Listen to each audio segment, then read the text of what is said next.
혹시 요즘 이런 순간들 여러분도 느끼고 계신가요? 아침에 일어나려는데 몸이 예전처럼 가볍게 따라주지 않고 걸음을 몇 걸음만 옮겼을 뿐인데 숨이 조금 더 차오르고 분명히 방금까지 떠올랐던 이름이 어느새 사라져버리는 그 낯선 느낌들. 이런 변화가 찾아오면 누구라도 마음 한쪽이 살짝 내려앉기 마련입니다. 내가 갑자기 왜 이럴까? 이런 생각, 정말 자연스러운 반응이죠. 그런데 우리가 잘 들여다보면 이 변화들은 몸이 조용히 보내는 작은 기별일 때가 많습니다. 마치 오래된 시계가 이제는 조금 천천히 태엽을 감아줘도 괜찮다고 말하는 것처럼 우리 몸도 어느 시점이 되면 속도를 조금 낮추고 싶어 합니다. 몸이 무겁게 느껴지는 건 우리를 괴롭히려는 게 아니라 이제는 나를 조금 더 다정하게 다뤄줘 하고 이야기하는 신호일지도 모릅니다. 저는 오랜 시간 어르신들을 보면서 한 가지 확신을 갖게 되었습니다. 나이가 들면 몸은 약해지는 것이 아니라 방식이 달라지는 것이라는 사실입니다. 그래서 이런 말씀을 꼭 드리고 싶습니다. 75세는 끝이 아니라 속도가 달라지는 시기입니다. 이 한 가지 인식이 바뀌면 그 다음에 모든 감정과 선택이 훨씬 부드러워지고 편안해집니다. 몸의 변화가 두려움이 아니라 다음 단계로 넘어가는 안내판처럼 느껴지게 되죠. 그래서 오늘은 여러분께 조용히 여쭤보고 싶습니다. 요즘 느끼는 그 작은 변화들, 혹시 여러분께 어떤 이야기를 건네고 있다고 느끼시나요? 그 신호가 여러분을 멈추게 만들고 있나요? 아니면 새로운 시작을 준비하라는 뜻처럼 다가오고 있나요? 앞으로 이런 변화들을 어떻게 이해하고 어떻게 편하게 넘길 수 있는지 차근차근 말씀드릴 테니 이 여정을 함께하고 싶으시면 구독과 좋아요 한번 눌러주세요. 여러분과 함께라면 이 이야기 더 따뜻하게 이어갈 수 있습니다. 나이가 들면서 제일 먼저 변하는 게 뭔지 아십니까? 거창한 게 아닙니다. 어느 날 아침 눈을 뜨는 순간입니다. 예전에는 알람이 울리기도 전에 벌떡 일어나 움직였는데 이제는 몸이 먼저 멈춰 세우죠. 팔이며 다리가 조금 무겁고 허리가 굳은 듯 펼쳐지지 않을 때 그 조용한 변화가 처음 찾아옵니다. 그리고 사람들은 그 변화를 늙음의 시작이라고 생각하며 괜히 씁쓸해합니다. 하지만 저는 이렇게 말씀드리고 싶습니다. 그건 무너지는 게 아니라 몸이 새로운 속도로 가겠다고 알려주는 신호라고요. 평생 쉼없이 달려온 사람이 어느 순간 호흡을 가다듬는 것처럼 우리 몸도 어느 나이가 되면 속도를 조금씩 낮춰달라고 요청합니다. 그 시점이 개인마다 조금씩 다르지만 대부분이 75세 전후에 느끼기 시작합니다. 저도 진료실에서 어르신들과 많은 대화를 나누지만 다들 비슷한 이야기를 하십니다. 예전 같지 않아서 속상하다고요.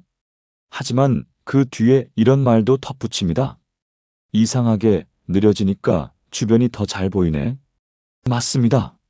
속도가 줄어든 자리에 여유가 들어오고 여유가 들어온 자리에 새로운 시선이 생깁니다. 우리는 자꾸 예전의 자신과 비교합니다. 왜 이렇게 느려졌지? 내가 왜 이걸 기억을 못하지? 조금 걸었는데 왜 이렇게 숨이 차지? 그런데 이런 변화는 누구에게나 찾아오는 자연스러운 흐름입니다. 이걸 두려움으로 바라보면 하루가 전부 불편해지고 몸의 작은 신호도 무겁게 느껴집니다. 반대로 이제 내 인생이 다른 속도로 흘러가려고 하는구나 하고 받아들이면 그 순간부터 마음이 한결 편해집니다. 제가 30년 동안 어르신들을 보며 배운 진실이 있습니다. 75세는 인생이 끝나는 지점이 아니라 인생의 속도가 달라지는 지점입니다. 그리고 그 속도를 인정하는 사람은 더 멀리, 더 평온하게 갑니다. 여러분은 요즘 어떤 변화를 느끼고 계신가요? 혹시 그 변화가 여러분을 힘들게 하기만 했나요? 아니면 새로운 길로 초대하고 있었던 걸까요? 여러분, 몸이 먼저 말을 걸어오는 순간을 느껴보신 적 있으신가요? 누구나 비슷한 경험을 하십니다. 어느 날 갑자기 찾아오는 게 아니에요. 아주 작은 변화들이 먼저 옵니다. 먹던 밥이 이상하게 반 공기만 먹어도 배가 꽉 찬 느낌. 밤에 깊이 잠들지 못하고 자꾸 뒤척이게 되는 밤. 평소처럼 걸었는데 집 앞 언덕이 왜 이렇게 가파르게 느껴지는지 숨이 조금 더 차오르는 느낌. 이런 순간들이 쌓이면 우리는 그제야 생각합니다. 이상하다. 내가 왜 이러지? 하지만 사실 몸은 이미 오래전부터 신호를 보내고 있었던 겁니다. 많은 분들이 그 신호를 불편함으로만 받아들입니다. 내가 약해지나 보다. 나 이제 밖에 나가지 말아야겠다. 그렇게 생각하는 순간 몸은 더 빠르게 굳어갑니다. 움직임은 줄고 관계는 끊어지고 마음은 점점 작아집니다. 하지만 신호를 받아들이는 방식이 달라지면 이야기도 달라집니다.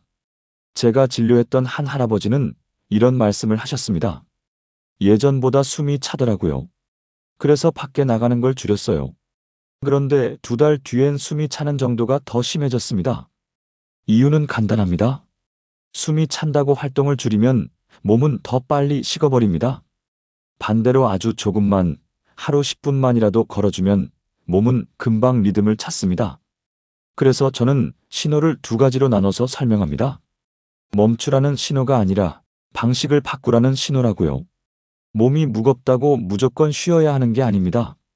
식욕이 줄었다고 그냥 끼니를 건너뛰어도 되는 게 아니고요. 기억이 한 번씩 새어나간다고 해서 사람들과 대화를 피할 필요도 없습니다. 신호는 잘못된 게 아닙니다. 신호는 방향을 알려주는 것입니다. 몸이 하는 말에 귀를 기울이면 오히려 그때부터 관리가 가능해집니다. 예전엔 몰랐던 내 컨디션의 리듬이 보이고 무엇이 나를 힘들게 하는지, 무엇이 나를 살리는지 분명하게 드러납니다. 그래서 저는 이렇게 말씀드립니다.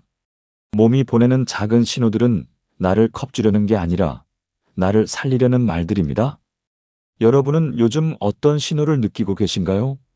그 신호를 불편함으로만 받아들이고 있지는 않으신가요? 여러분, 인생에서 가장 먼저 변하는 건 마음이라고들 하지만 사실 가장 먼저 변하는 건 힘입니다. 특히 75세 무렵이 되면 많은 분들이 비슷한 이야기를 하십니다.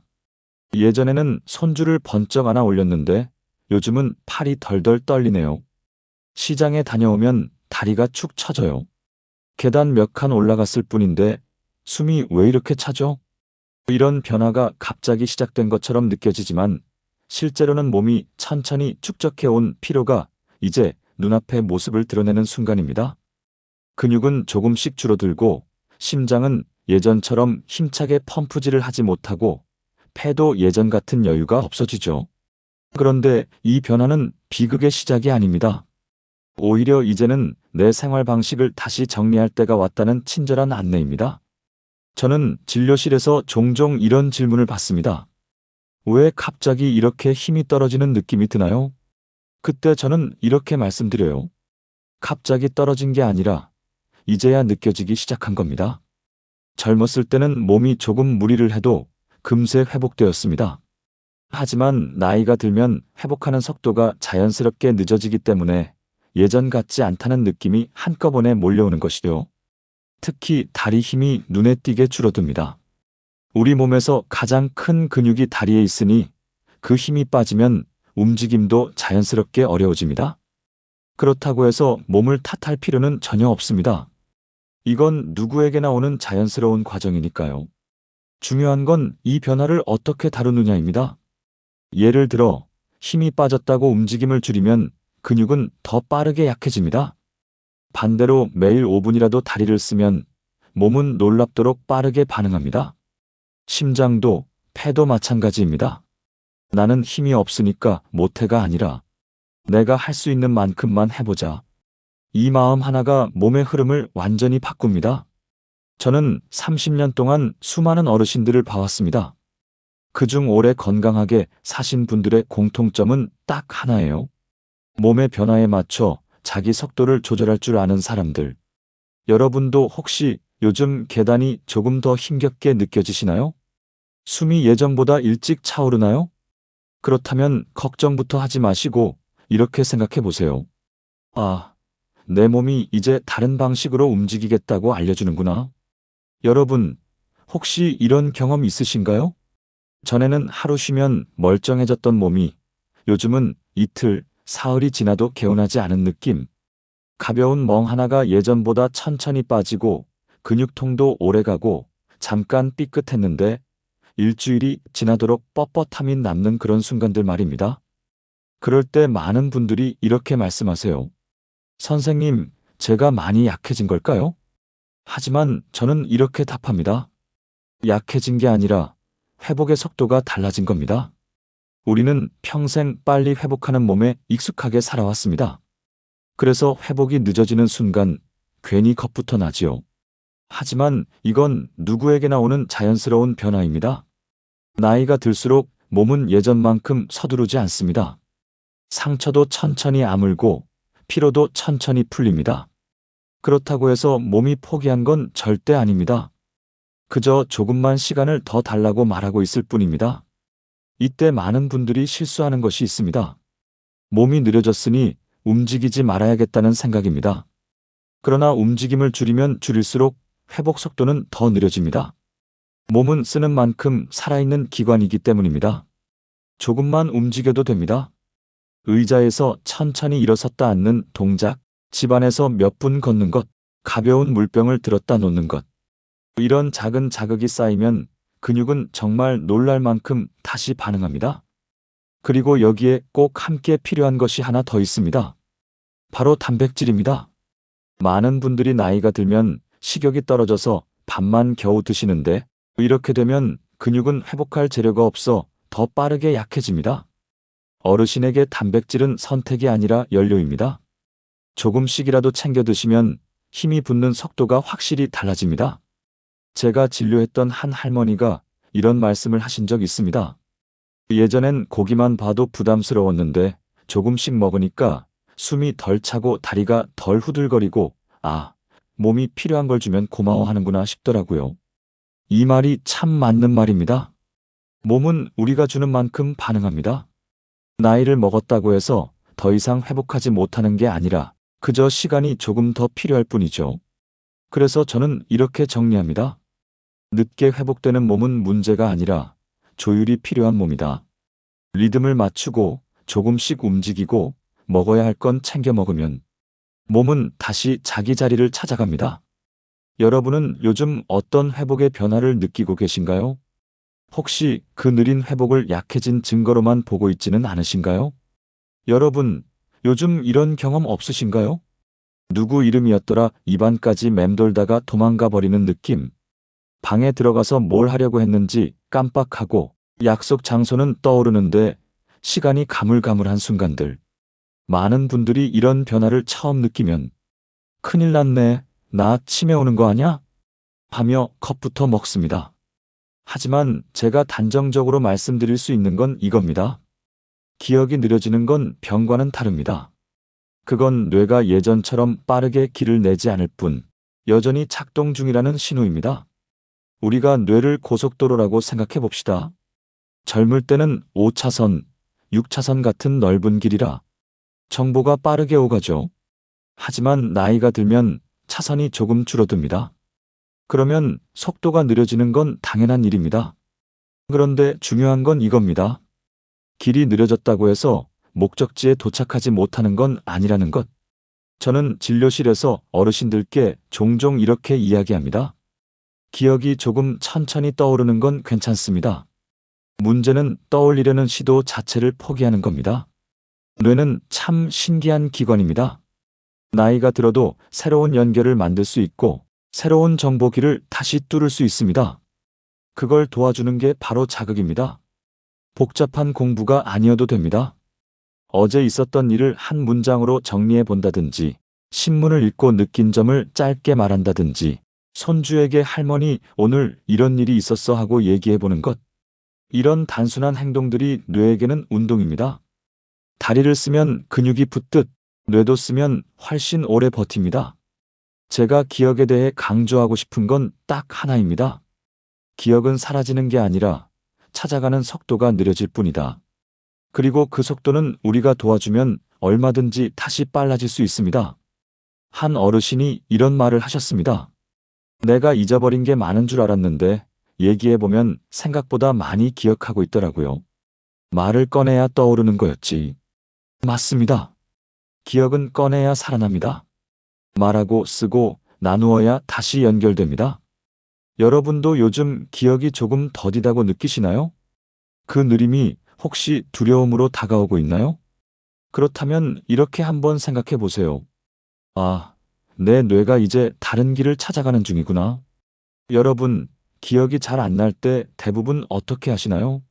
머리를 꾹 짚고 얼굴을 찡그리며 뭐였더라. 억지로 끄집어내려 하죠. 그 순간 뇌는 더 굳어집니다. 마치 오래된 서랍을 억지로 밀어 열면 오히려 걸려버리는 것처럼요. 나이가 들수록 뇌는 힘보다 흐름을 좋아합니다. 억지로 외우려는 힘을 쓰면 멈추고 표현하려는 흐름을 만들면 살아납니다. 그래서 저는 많은 어르신께 이렇게 말씀드립니다. 잊지 않으려고 애쓰지 말고 그냥 표현해 보세요. 아주 쉬운 예를 들어볼까요? 어제 먹었던 반찬을 하나 떠올려서 말해보는 것. 아침에 본 뉴스를 한 줄로 요약해보는 것. 산책하며 본 풍경을 누군가에게 설명해보는 것. 이게 뇌에게 무엇이냐면 기억을 가져오는 연습이 아니라 기억을 길게 유지하는 연습입니다. 저는 뇌를 정원에 비유합니다. 기억은 나무가 아니라 길입니다. 오래 다니지 않은 길은 잡초가 자라 막히지만 가끔씩 걸어주면 길이 다시 반듯하게 살아납니다.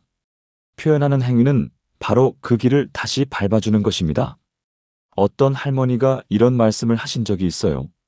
나는 자꾸 잊어버려서 말을 아끼고 살았는데 말을 하니까 오히려 더 또렷해지더라고요. 정확한 관찰입니다. 뇌는 말할 때 가장 활발하게 움직입니다. 기억, 감정, 판단, 연결, 이런 모든 과정이 동시에 켜지거든요. 그래서 저는 이렇게 권합니다. 복잡한 공부 안 하셔도 됩니다. 대신 말해보세요. 짧게라도 좋습니다. 혼잣말이라도 괜찮습니다. 오늘 아침은 이랬어. 어제는 이런 걸 생각했어. 지금은 이런 기분이야. 이 작은 표현들이 뇌의 길을 다시 닦아줍니다. 그리고 한 가지 더 중요한 사실이 있습니다. 혼자만의 침묵은 뇌에게 가장 큰 적입니다. 사람과 이야기하면 뇌는 훨씬 쉽게 깨어납니다. 대화는 뇌의 산소처럼 작용하거든요. 여러분도 요즘 기억 때문에 마음이 무거우신가요? 그렇다면 외우려는 힘을 빼고 조용히 하나만 꺼내 말해보세요. 기억은 표현될 때 비로소 빛을 냅니다. 여러분, 어느 순간 식탁 한쪽이 약봉지로 채워진 걸 보고 놀라신 적 있으신가요? 고혈압 약 하나 먹기 시작했는데 몇 달 뒤엔 혈당 약이 따라오고 어느 날 병원에 갔다 오면 콜레스테롤 약까지 추가돼 있는 상황. 아니, 내가 이렇게까지 아픈 사람이었나? 스스로 놀라고 걱정되실 때가 많습니다. 하지만 제가 진료하면서 느낀 건 다른 결론이었습니다. 약이 많아지는 건 병이 갑자기 늘어서가 아니라 몸의 여러 기능이 동시에 서로 영향을 주는 시기에 들어섰기 때문입니다. 75세 전후가 특히 그렇습니다. 혈압이 조금 오르면 혈관이 예민해지고, 혈관이 예민해지면 혈당 조절이 흔들리고, 혈당이 흔들리면 콜레스테롤도 따라 흔들립니다. 마치 한 군데가 기울면 다른 쪽도 덩달아 흔들리는 의자 같습니다. 그래서 어르신들 약이 한꺼번에 늘어나는 건 이제 몸의 여러 부분을 같이 다뤄줘야 한다는 신호이지 몸이 갑자기 나빠졌다는 뜻은 아닙니다. 문제는 따로 있습니다. 약이 많아질수록 겹치는 약이 생기기 쉽다는 것이죠. 같은 성분인데 이름만 다른 약을 두 알 먹는다든지 부작용을 막기 위해 또 다른 약을 추가하면서 결국 약의 개수가 다음 달엔 더 늘어나기도 합니다. 이렇게 약이 늘면 가장 먼저 무너지는 게 무엇일까요? 바로 균형입니다. 어지러움, 피곤함, 입맛 저하, 속 울렁임 같은 증상들이 사실은 병 때문이 아니라 약의 조합 때문에 생기는 경우도 정말 많습니다. 특히 낙상 사고는 절반 가까이가 약으로 인해 몸이 흔들린 상태에서 일어납니다. 저는 그래서 항상 어르신들께 이렇게 말합니다. 75세 이후 건강은 고치는 게 아니라 조율하는 겁니다. 혈압을 낮추는 것도 중요하지만 너무 낮춰서 쓰러지지 않게 하는 것도 중요하고 혈당을 관리하는 것도 중요하지만 약 때문에 입맛을 완전히 잃지 않게 하는 것도 중요합니다. 어떻게 해야 할까요? 방법은 생각보다 단순합니다. 약이 바뀌면 몸 상태를 하루만 기록해 보세요. 피곤한지, 어지러운지, 입맛은 괜찮은지. 이 작은 기록들이 의사에게는 정말 큰 정보가 됩니다. 또 하나 3개월에 한 번은 약봉지를 전부 챙겨 병원에 가져오세요. 그러면 어떤 약이 겹치는지, 어떤 약을 줄일 수 있는지 훨씬 명확해집니다. 약은 도구입니다. 몸을 대신하는 주인이 아니라 몸을 도와주는 조수에 가깝습니다. 우리가 올바르게 다루면 충분히 도움이 되고 제대로 조율하면 수명도 삶의 질도 훨씬 좋아집니다. 여러분의 약 봉지는 요즘 어떤가요? 혹시 늘어난 약 때문에 마음까지 무거워지지는 않으셨나요? 여러분, 우리가 흔히 건강을 지키는데 가장 중요한 건 병원에서 받는 약이라고 생각하죠. 그런데 제가 30년 동안 진료하며 내린 결론은 조금 달랐습니다. 약보다 더 큰 힘을 가진 건 식탁과 생활 리듬입니다. 많은 어르신들이 이렇게 말씀하세요. 선생님, 약은 잘 챙겨 먹는데 왜 컨디션이 여전히 들쑥날쑥할까요? 그런데 식습관을 여쭤보면 대답이 이렇게 돌아옵니다. 국물은 좀 짭짤하게 먹는 편이고요. 밤에 출출해서 과일 조금 먹어요. 사실 이 2가지가 약의 효과를 제일 먼저 빼앗아가는 행동입니다. 짠 음식은 혈압을 올리고 늦은 시간의 간식은 혈당을 흔들고 결국 약이 해야 할 일을 음식이 방해하는 셈이죠. 건강을 잃는 건 한 번의 큰 실수가 아니라 매일 반복되는 작은 습관 때문입니다. 반대로 건강을 되찾는 것도 거창한 운동이 아니라 아주 사소해 보이는 리듬에서 시작됩니다. 예를 들면 이런 겁니다. 아침에 기상 후 10분 스트레칭을 하고 점심 식사 때 국물은 2숟가락만 먹고 약 복용은 매일 같은 시간에 맞추고 저녁엔 텔레비전 보기 전 10분만 가볍게 걷는 것. 이런 작은 규칙이 모여 몸의 리듬을 안정시키고 혈압과 혈당, 체력과 기분까지 모두 천천히 제자리를 찾아갑니다. 한 할아버지 이야기가 생각납니다. 혈압이 잘 안 잡힌다고 하셔서 약을 바꿔드려도 효과가 없었죠. 그런데 알고 보니 매일 냉면과 김치찌개를 드시고 계셨습니다. 식습관을 조정하고 국물 양만 줄였더니 약을 줄여도 혈압이 훨씬 안정됐습니다. 그분이 이러시더군요. 약이 나를 고치는 줄 알았는데 내가 나를 고쳐야 하더라고요. 이 말이 진짜 정답입니다. 약은 돕는 역할이고 방향을 제대로 잡아주는 건 내가 만든 생활 리듬입니다. 또 하나 중요한 건 규칙성입니다. 나이가 들수록 몸은 복잡한 걸 싫어합니다. 복잡한 운동, 복잡한 식단, 복잡한 일정보다 매일 반복되는 단순한 루틴을 훨씬 좋아합니다. 그래서 저는 이렇게 정리합니다. 약이 몸을 살리는 게 아니라 일정한 리듬이 몸을 살린다. 여러분은 지금 어떤 리듬으로 하루를 보내고 계신가요? 그 리듬이 여러분의 건강을 지켜주고 있나요? 아니면 모르게 흐트러뜨리고 있나요? 여러분, 나이가 들면서 가장 먼저 줄어드는 게 뭘까요? 돈도 아니고 체력도 아닙니다. 사람입니다. 연락 오는 사람, 찾아오는 사람, 내가 먼저 연락하게 되는 사람. 이런 관계들이 어느 순간 하나둘씩 희미해지죠. 많은 어르신들이 이런 말씀을 하십니다. 언제부터인지 모르겠는데 전화가 오는 날보다 안 오는 날이 더 많아졌어요. 걷기 모임에 나가던 친구들도 다리 아프다고 하나둘 빠지더니 결국 나만 남았네요. 이런 변화가 올 때 제일 먼저 변하는 건 마음입니다. 낮에 TV만 켜놓고 하루 종일 말 한마디 하지 않는 날이 생기고 누가 연락해도 괜히 귀찮아서 다음으로 미루고 집 밖에 나가는 일이 점점 더 크고 무거운 일이 되어버립니다. 그런데 여러분, 이 조용해지는 시간이 길어지면 어떤 일이 일어나는지 아십니까? 몸보다 마음이 먼저 약해지기 시작합니다. 의학에서는 외로움을 보이지 않는 병이라고 부르기도 합니다. 실제로 외로움을 오래 느끼면 혈압이 오르고 혈당이 들쑥날쑥해지며 면역력도 떨어져 감기도 더 자주 걸립니다. 하지만 외로움이 무서운 이유는 단순히 건강이 나빠져서가 아니라 살아가는 힘 자체를 빼앗기기 때문입니다. 아무것도 하기 싫어지고 하루가 길게만 느껴지고 웃을 일도 줄어들고 내 존재가 점점 작은 점처럼 느껴집니다. 하지만 다행히도 외로움은 아주 작은 행동 하나로도 금방 깨집니다. 큰 만남이 필요하지 않습니다. 그냥 이런 한 문장만으로도 충분합니다. 잘 지내세요? 이 짧은 인사 한마디에 마음이 다시 열리고 그 순간부터 외로움은 힘을 잃기 시작합니다. 심리학에서는 이런 관계를 가벼운 연결이라고 부릅니다. 날마다 만나지 않아도 되고 깊은 이야기를 하지 않아도 됩니다. 그저 이어져 있다는 느낌만 있어도 마음은 훨씬 건강해집니다. 어르신들 중에는 이런 분도 많습니다. 내 나이에 친구를 새로 만들 순 없지. 하지만 제가 진료실에서 본 수많은 사례는 정반대였습니다. 잔소리 없이 편하게 웃을 수 있는 친구는 나이가 들수록 더 쉽게 생깁니다. 복지관 취미반, 동네 걷기 모임, 작게 열리는 글쓰기 모임 같은 곳에서 새로운 인연이 의외로 자주 시작되더군요. 전 이렇게 말씀드립니다. 혼자 있는 건 괜찮지만 고립되는 건 위험합니다. 혼자 사는 인생과 고립된 인생은 완전히 다른 이야기입니다. 여러분은 요즘 어떤 관계 속에 머물러 계신가요?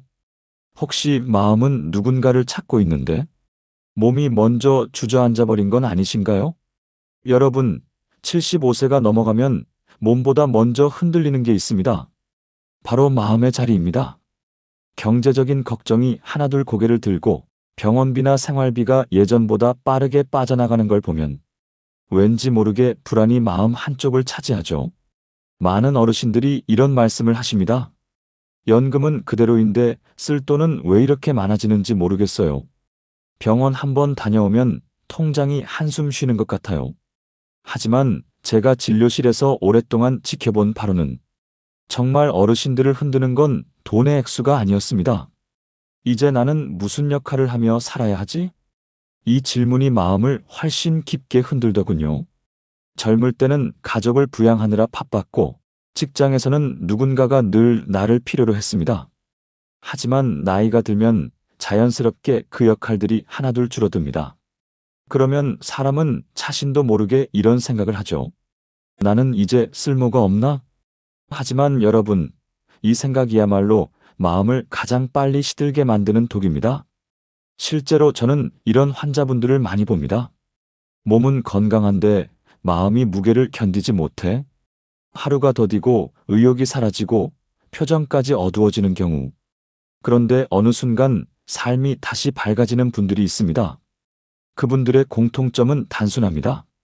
아주 작은 역할이라도 스스로 다시 만들었다는 것.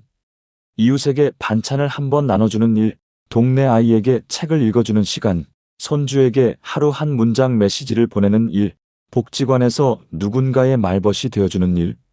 이처럼 누군가에게 도움이 되는 감각이 하루에 단 5분만 있어도 사람은 놀랍도록 살아납니다.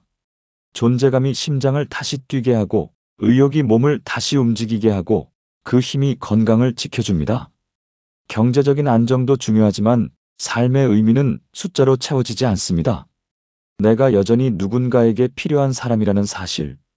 이것이 노년의 가장 강력한 에너지입니다. 그래서 저는 이렇게 말씀드리고 싶습니다. 75세는 종착지가 아니라 인생을 다시 정리하는 두 번째 기초공사입니다. 몸의 속도가 달라지고 사람 관계가 조용해지고 돈의 흐름이 예전 같지 않더라도 우리는 언제든 삶의 방향을 다시 세울 수 있습니다. 여러분의 삶은 지금 어떤 의미를 품고 있나요? 그리고 앞으로 어떤 의미를 더 만들고 싶으신가요? 이런 이야기들을 앞으로도 편하게 나누고 싶습니다. 혹시 오늘 이야기가 마음에 닿았다면 다음 이야기도 놓치지 않도록 구독과 좋아요 눌러주시고 함께 걸어가 주세요. 이제 여러분의 두 번째 황금기를 응원하며 다시 다음 이야기에서 뵙겠습니다.